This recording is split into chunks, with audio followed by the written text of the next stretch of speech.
Baik, Assalamualaikum warahmatullahi wabarakatuh. Salam sejahtera bagi kita semua. Sebelumnya kami dari kelompok 9, kelas manajemen B20, akan mempresentasikan hasil kerja kelompok kami mengenai bab mengelola pengetahuan. Sebelumnya kami beranggotakan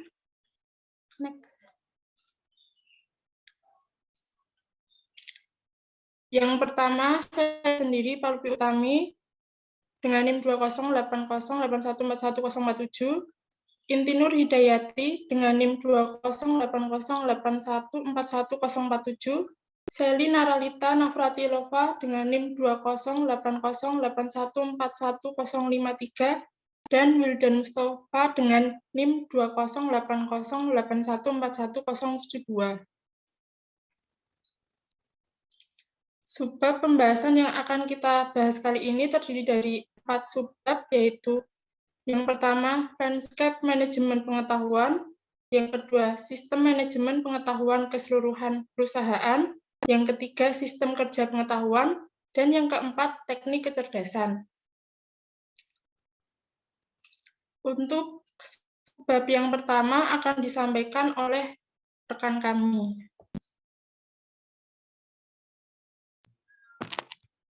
Terima kasih. Subbab yang pertama yaitu lanskap manajemen pengetahuan. Manajemen pengetahuan dan sistem kolaborasi di antara pertumbuhan yang tercepat di area investasi perangkat lunak korporat dan pemerintah.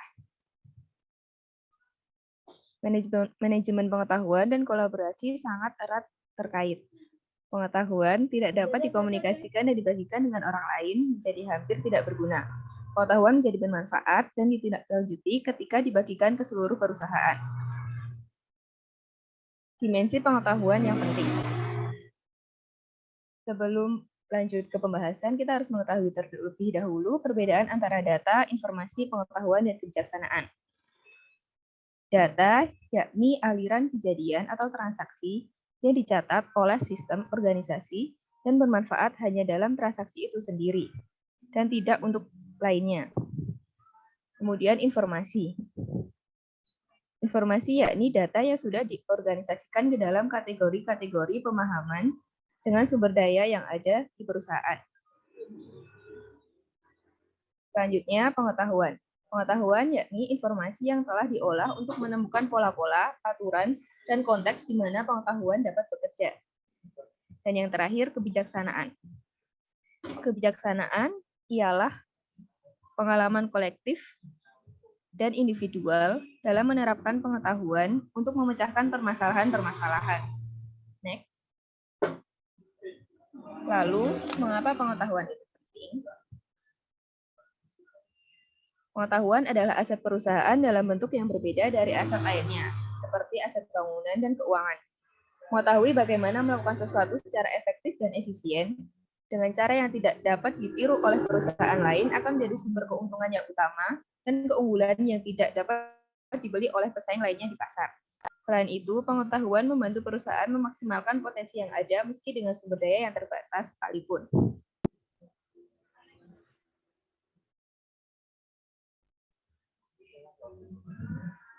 Selanjutnya, rantai nilai pengetahuan, rantai nilai manajemen pengetahuan. Manajemen pengetahuan sendiri mengacu pada serangkaian proses bisnis yang dikembangkan dalam suatu organisasi untuk menciptakan, menyimpan, memindahkan, dan menerapkan pengetahuan. Rantai nilai manajemen pengetahuan terdiri dari 5 langkah berikut. Yang pertama, pengumpulan data dan informasi.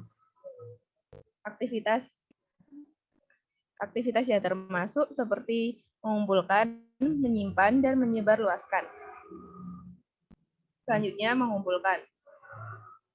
Penemuan pengetahuan, penelusuran data, jaringan netral, algoritma genetika, sentra kerja pengetahuan, jaringan para ahli pengetahuan.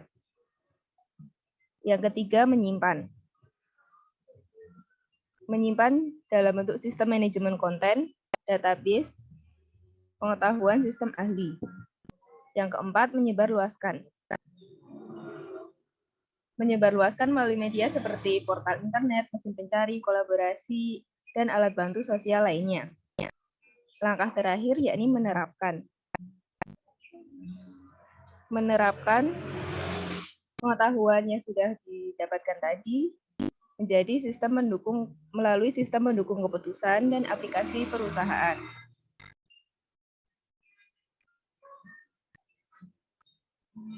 Next.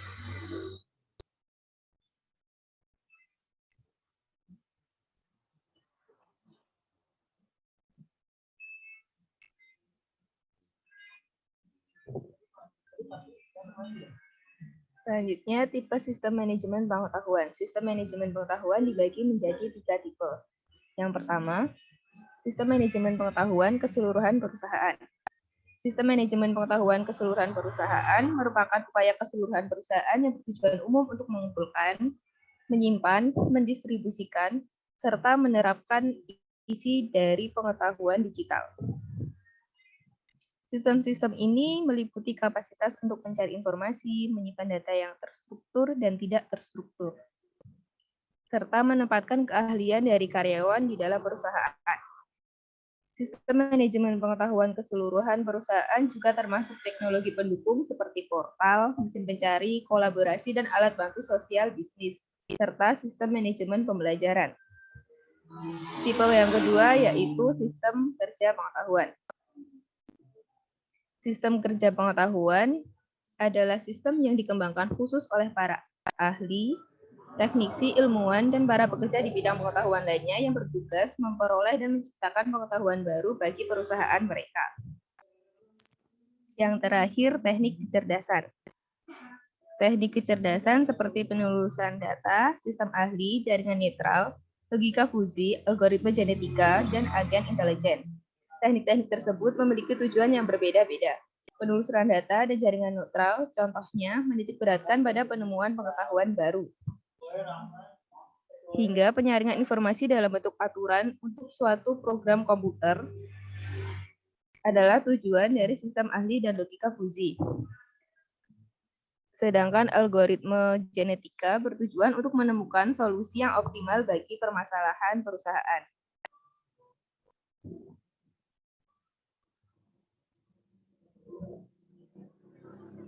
Bab selanjutnya akan disampaikan rekan kami, Kak Seli, silahkan. Bab yang kedua yaitu sistem manajemen pengetahuan keseluruhan perusahaan.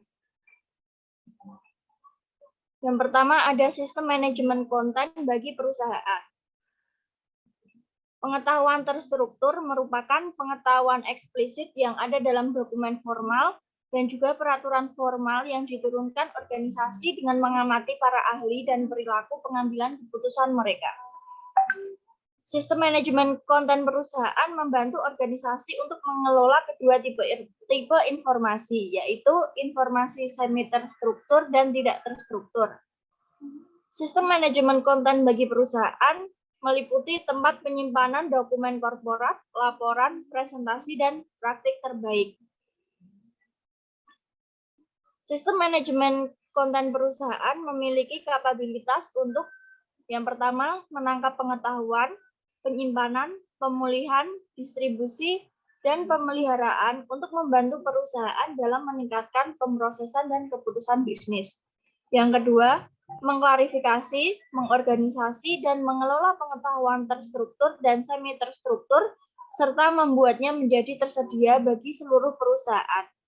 Yang ketiga, menandai, berinteraksi dengan database korporat dan tempat penyimpanan konten, serta menciptakan portal pengetahuan perusahaan yang menyediakan suatu titik akses tunggal terhadap sumber daya informasi. Berikut adalah bagian sistem manajemen konten perusahaan. Yang kedua ada sistem jaringan pengetahuan. Sistem jaringan pengetahuan merupakan permasalahan yang timbul ketika pengetahuan yang tepat tidak dalam bentuk dokumen digital, tetapi sebagai gantinya berada dalam memori para ahli individual dalam perusahaan. Sistem jaringan pengetahuan memberikan direktori secara online dari para ahli korporat dan profil mereka dengan perincian mengenai pengalaman kerja mereka, proyek, publikasi, dan gelar pendidikan. Contohnya, have means ask me. Yang ketiga ada kolaborasi dan alat bantu sosial serta sistem manajemen pembelajaran.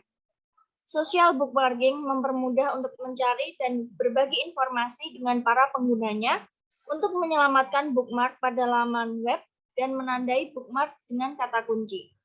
Taksonomi buatan pengguna yang dibuat untuk bookmark bersama disebut Voxonomies.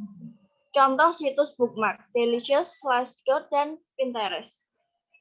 Sistem manajemen pembelajaran menyediakan alat bantu bagi manajemen, pengiriman, penelusuran, serta penilaian berbagai macam tipe pembelajaran dan pelatihan bagi karyawan. Contohnya, LMS menggabungkan pelatihan dengan media yang bermacam-macam. Secara otomatis akan memilih dan melaksanakan program-program, merakit dan mengirimkan isi pembelajaran, serta mengukur keefektifan dari pembelajaran. CVM Solution, LLC atau CVM menggunakan sistem manajemen pembelajaran Digitech Knowledge Direct untuk menyediakan pelatihan mengenai bagaimana mengelola pemasok bagi klien, seperti Procter dan Gamble, Colgate-Palmolive, dan Delta Airlines. Knowledge Direct menyediakan portal untuk mengakses program konten secara online dan menyediakan login masuk bertanda perusahaan bagi klien perusahaan. Subbab yang ketiga yaitu sistem kerja pengetahuan.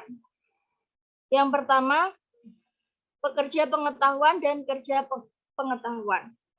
Pekerja pengetahuan meliputi peneliti, perancang, arsitek, ilmuwan, dan insinyur yang bertugas menciptakan pengetahuan dan informasi bagi organisasi. Syarat sebagai pekerja pengetahuan yang pertama yaitu pendidikan yang tinggi, yang kedua memiliki keanggotaan di organisasi profesional, dan sering melakukan penelitian. Peran penting pekerja pengetahuan. Yang pertama, menjaga pengetahuan organisasi saat ini dalam pengetahuan saat berkembang di dunia luar dalam teknologi, sains, pemikiran sosial, dan seni. Yang kedua, melayani konsultan internal mengenai bidang pengetahuan mereka, perubahan yang terjadi, dan peluang yang ada. Kemudian, bertindak sebagai agen perubahan, evaluasi, inisiasi, dan promosi proyek perubahan. Kebutuhan sistem kerja pengetahuan. Pekerja pengetahuan memerlukan sistem kerja pengetahuan yang sangat spesifik dengan grafis, alat bantu analisis, kemampuan komunikasi, dan manajemen dokumen yang canggih. Berikut adalah bagian kebutuhan sistem kerja pengetahuan.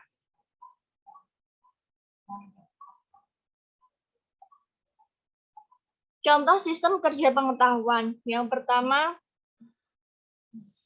CAD atau CAM. Menyediakan insinyur, desainer, dan manajer pabrik dengan pengendalian yang tepat atas desain dan proses manufaktur industrial. Yang kedua ada sistem realitas virtual.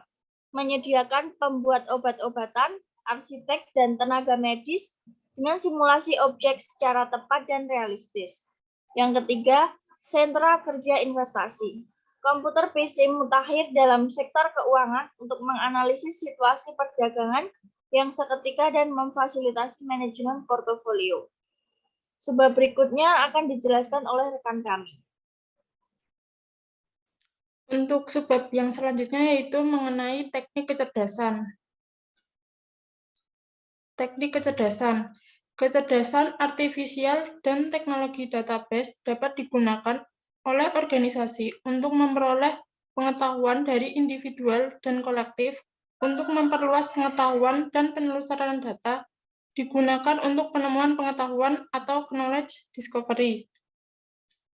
Teknik kecerdasan lainnya yaitu kecerdasan buatan atau artificial intelligence atau AI, yang terdiri dari sistem berbasis komputer untuk melindungi perilaku manusia, menyelesaikan tugas fisik, menandingi keahlian manusia, pengambilan keputusan, dan berperan penting dalam manajemen pengetahuan kontemporer. Yang selanjutnya yaitu memperoleh pengetahuan dari sistem ahli.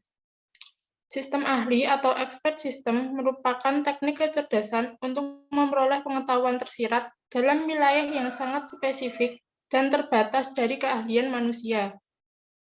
Manfaat sistem ahli yaitu untuk membantu organisasi mengambil keputusan yang bermutu tinggi dengan lebih sedikit orang dengan situasi pengambilan keputusan yang sangat terstruktur. Yang selanjutnya, cara kerja sistem ahli. Sistem ahli model pengetahuan manusia merupakan suatu rangkaian aturan yang disebut dengan basis pengetahuan atau knowledge base. Aturan tersebut saling berkaitan dalam suatu program perangkat lunak tradisional. Strategi yang digunakan untuk mencari dasar pengetahuan dinamakan mesin inferensi. Strategi yang digunakan terdiri dari dua strategi, yaitu penalaran maju atau forward chaining dan penalaran mundur atau backward chaining. Untuk penalaran maju, cara kerjanya yaitu mesin inferensiasi akan mulai dengan informasi yang dimasukkan oleh pengguna.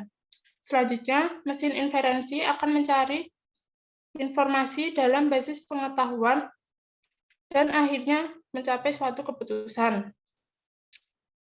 Yang penalaran mundur, cara kerjanya yaitu yang pertama, pengguna akan memasukkan hipotesis dan berlanjut menanyakan pengguna tentang fakta-fakta tertentu sampai akhirnya diperoleh hasil hipotesis disetujui atau tidak disetujui. Selanjutnya yaitu manfaat sistem ahli. Manfaat sistem ahli yaitu yang pertama, untuk pengambilan keputusan yang baik. Yang kedua, pengurangan kesalahan dalam bekerja. Yang ketiga, dapat menurunkan biaya operasi. Yang keempat, mengurangi waktu pelatihan. Dan tingkat kualitas pelayanan yang lebih tinggi. Contoh sistem ahli.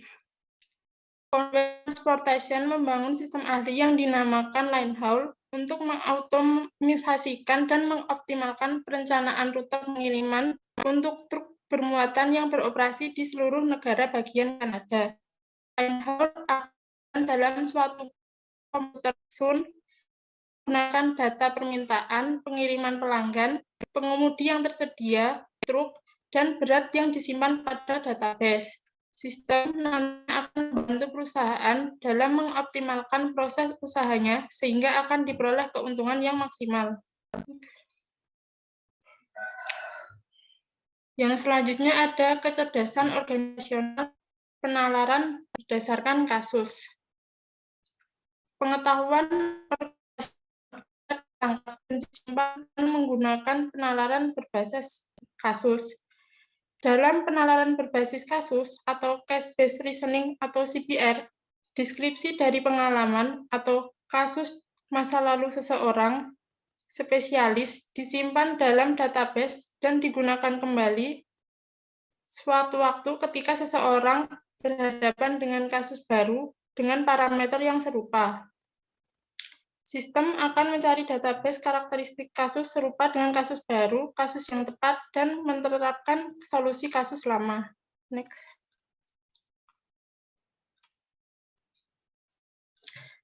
Berikutnya yaitu cara kerja penanganan kasus. Yang pertama, pengguna akan menjelaskan masalah-masalah yang terjadi. Selanjutnya, sistem akan mencari kasus-kasus serupa dalam database. Yang ketiga, sistem menanyakan pertanyaan tambahan kepada pengguna untuk mempersempit hasil pencarian. Yang keempat, sistem menemukan kasus yang paling cocok dan mendapatkan solusinya. Yang kelima, sistem memodifikasi solusi agar sesuai dengan masalah. Solusi dapat berupa solusi yang sukses dan solusi yang gagal. Yang terakhir, sistem menyimpan masalah dan solusi yang sukses dalam database yang nantinya akan digunakan kembali. Untuk selanjutnya ada sistem logika fusi. Logika fusi atau fusi logik merupakan teknologi berbasis aturan yang dapat mempresentasikan ketidaktepatan dengan menciptakan aturan yang menggunakan perkiraan atau nilai yang subjektif. Organisasi dapat menggunakan logika fusi untuk menciptakan sistem-sistem yang dapat menangkap pengetahuan tersirat di mana terdapat ketidakjelasan linguistik. Logika fusi akan menyediakan bahan atas permasalahan yang memerlukan keahlian yang sulit untuk dipresentasikan dalam bentuk aturan yang ketat.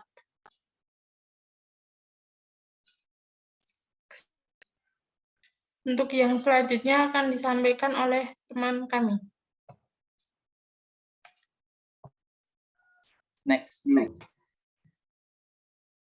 Baik, untuk selanjutnya yaitu terkait dengan pembelajaran mesin.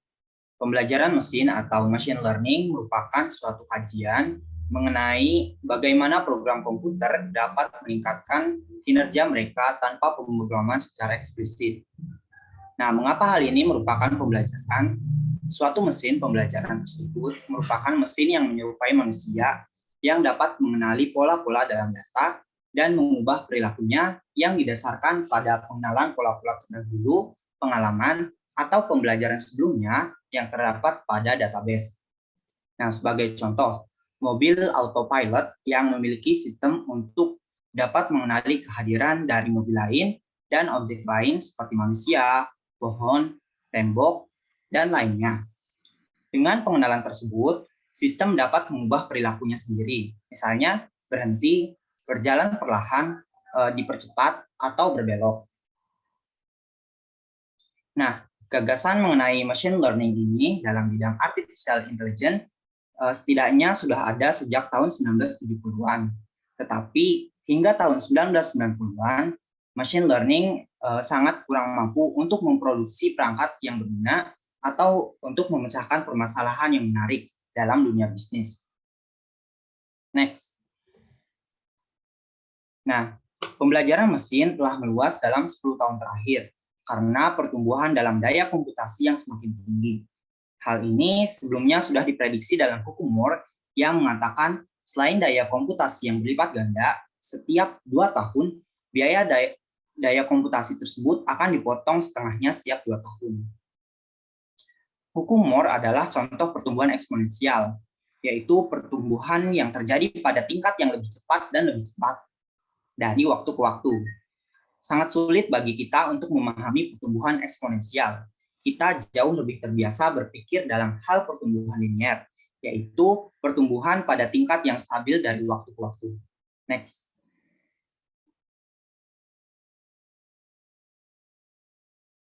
Nah, contohnya yaitu saat kita memprediksi berapa banyak teknologi yang akan berubah selama 10 tahun ke depan. Mungkin kita akan membandingkan bagaimana teknologi berubah selama 10 tahun terakhir dan kemudian memproyeksikannya ke depan dari sekarang. Nah, tapi hal tersebut merupakan pemikiran yang linear. Bentuk pemikiran itu mengatakan bahwa laju pembangunan akan sama selama 10 tahun ke depan seperti selama 10 tahun terakhir. Next. Hukum Moore dan pertumbuhan eksponensial memberitahu kita bahwa laju pembangunan akan lebih cepat selama 10 tahun ke depan daripada selama 10 tahun terakhir. Dan laju pembangunan selama 20 tahun ke depan akan jauh lebih cepat daripada selama 20 tahun terakhir. Next. Nah, tanpa kita sadari, pembelajaran mesin mungkin sudah kita gunakan dalam kehidupan sehari-hari. Seperti misalnya Netflix yang mempelajari jenis film yang kita suka, kemudian merekomendasikan film lain dari pola tontonan kita. Saat kita menggunakan kamera smartphone kita, lalu muncul kotak kuning yang di sekitar wajah guna memfokuskannya. Atau misalnya Siri, Alexa, atau Google Assistant mengerti pertanyaan yang diajukan kepada mereka. Nah, dalam memecahkan permasalahan-permasalahan tersebut dalam dunia artificial intelligence bisa digunakan dengan jaringan neural dan algoritma genetika. Next. Nah, jaringan neural atau neural networks digunakan untuk memecahkan permasalahan yang rumit. Jaringan neural menemukan pola-pola dan hubungan dalam sejumlah data yang sangat besar, yang menjadikan jaringan ini terlalu rumit dan sulit bagi manusia untuk menganalisanya. Next. Jaringan neural akan menemukan pengetahuan ini dengan menggunakan hardware dan software yang memperbandingkan pemrosesan dari pola-pola biologis atau otak manusia. Jaringan neural mempelajari pola-pola dari kuantitas data yang besar dengan menyaring melalui data-data, mencari hubungan, membangun model, dan mengoreksi kesalahan model itu sendiri berkali-kali. Next. Nah, cara kerja jaringan neural yaitu seperti pada gambar berikut yang merepresentasikan salah satu tipe jaringan neural yang terdiri dari lapisan input, lapisan pemrosesan yang tersembunyi, dan lapisan output. Jaringan neural menggunakan aturan yang dipelajari dari pola-pola data untuk membangun lapisan logika tersembunyi. Lapisan tersembunyi ini kemudian memproses input-input dan mengklasifikasinya berdasarkan pengalaman dari model tersebut. Pada contoh ini, jaringan neural telah dilatih untuk membedakan pembelian kartu kredit yang sah dan yang tidak sah. Next. Selanjutnya yaitu algoritma genetika. Algoritma genetika atau genetic algorithm adalah algoritma pencarian acak yang telah dikembangkan dalam upaya untuk meniru mekanisme seleksi alam dan genetika alam. Algoritma genetika ini beroperasi pada struktur string seperti struktur biologis yang berkembang dalam waktu sesuai dengan aturan survival of the fittest dengan menggunakan pertukaran informasi yang acak namun terstruktur. Next. Selanjutnya yaitu cara kerja algoritma genetika. Cara kerja algoritma genetika seperti pada gambar berikut ini, di mana tiap-tiap deretan akan terhubung pada salah satu variabel dalam permasalahan. Salah satu menerapkan ujian bagi kesesuaian dengan memeringkatkan deretan dalam populasi disesuaikan dengan tingkat keinginan mereka sebagai kemungkinan pemecahan. Setelah populasi awal telah dievaluasi kesesuaiannya, maka algoritma kemudian menghasilkan generasi berikutnya dari deretan yang terdiri atas deretan-deretan yang melewati ujian kesesuaian ditambah keturunan deretan yang dihasilkan dari menghilangkan pasangan deretan dan menguji kesesuaian mereka. Proses tersebut terus-menerus berlanjut hingga suatu pemecahan dapat dicapai. Nah, contoh ini mengilustrasikan suatu populasi awal dari kromosom. Masing-masing merepresentasikan pemecahan yang berbeda. Algoritma genetika menggunakan suatu proses yang berulang untuk menyempurnakan pemecahan awal sehingga menjadi salah satu yang lebih baik, yaitu dengan kesesuaian yang lebih tinggi, yang mana lebih cenderung untuk muncul sebagai pemecahan yang terbaik. Next.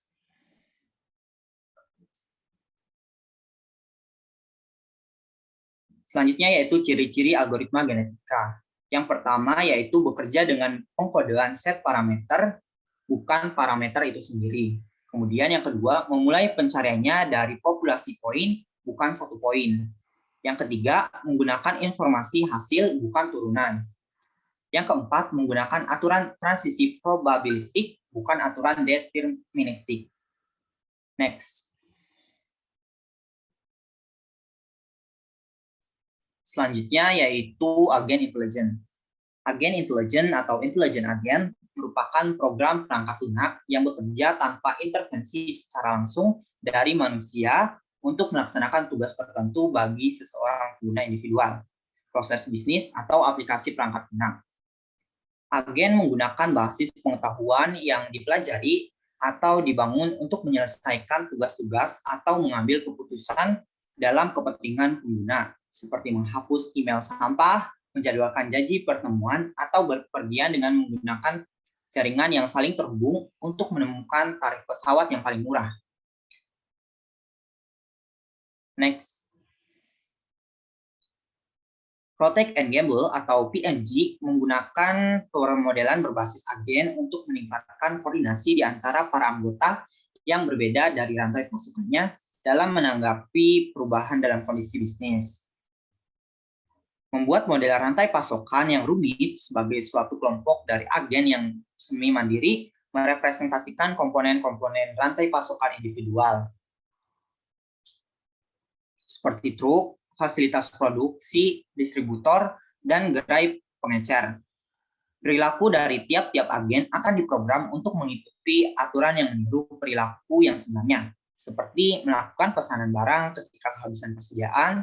Simulasi dengan menggunakan agen akan memungkinkan bagi perusahaan untuk menyelenggarakan analisis bagaimana jika terhadap tingkat persediaan, kehabisan persediaan di dalam gerai, dan biaya transportasi. Dengan menggunakan model agen, PNG menemukan bahwa truk-truk akan sering diberangkatkan sebelum terisi penuh. Meskipun biaya transportasi menjadi lebih tinggi dengan menggunakan truk yang hanya terisi sebagian saja, tetapi simulasi menunjukkan bahwa gerai pengecer yang kehabisan persediaan tidak sering terjadi. Dengan demikian, akan menurunkan jumlah penjualan yang hilang, yang mana akan lebih besar daripada menutup biaya distribusi yang lebih tinggi. Pemodelan berbasis agen telah membantu PNG menghemat $300 juta setiap tahunnya atas investasi yang nilainya hanya kurang dari 1% dari jumlah tersebut. Next. Selanjutnya yaitu sistem AI hibrida. Sistem AI hibrida merupakan algoritma genetika, logika Fuji, jaringan neural, dan sistem ahli yang dapat diintegrasikan ke dalam aplikasi tunggal untuk memperoleh keunggulan dari fitur teknologi yang terbaik. Nah, di Jepang sendiri, Hitachi, Mitsubishi, Ricoh, Sanyo, dan yang lainnya mulai memadukan AI hibrida dalam produk seperti misalnya peralatan rumah tangga, seperti mesin pabrik dan peralatan kantor. Nah, di sini sendiri yaitu mesin penanak nasi. Next. Baik, sekian presentasi dari kelompok kami. Selanjutnya saya serahkan kepada moderator. Baik, sekian sesi dari kelompok kami. Apabila terdapat kesalahan dalam penyampaian materi dan tutur kata yang kurang berkenan, kami mohon maaf. Wassalamualaikum warahmatullahi wabarakatuh.